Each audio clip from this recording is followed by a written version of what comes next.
We are starting off with some trader talk coming from Tim Biggam at Delta Derivatives. Tim, what are you watching in the market today, especially with critical CPI inflation numbers coming out? Yeah, I mean, we're looking at, the inflation numbers coming out towards the end of the week. Also, the start of earnings season, which could be important. But the market, hasn't had really a major pullback here. The rallies have stalled here. We're seeing more of the rotation finally continuing out of those, kind of higher beta NASDAQ names into the Russell and Dow lower beta names here. And I think with the 10-year yield right at 4%, that will be critical too. If it does make a move towards, new recent highs above that 4.25% level, I think that will bode even worse for those NASDAQ names here. We're finally seeing Apple and Microsoft show some weakness here, and I think it's probably due given their extreme valuations. What's your trade of the day? Yeah, looking at Robinhood, HOOD, which has just seen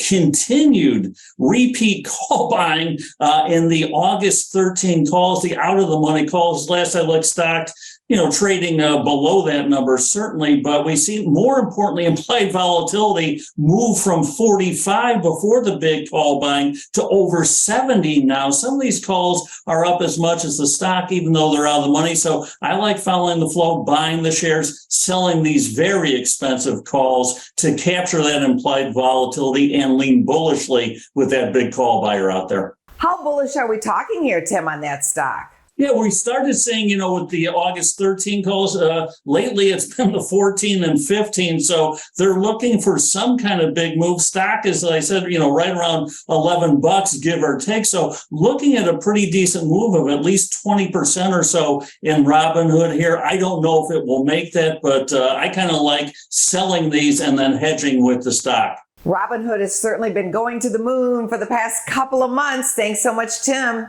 You bet. Anytime, Ange. Take care. Go to businessfirstam.com for where to see our show on TV.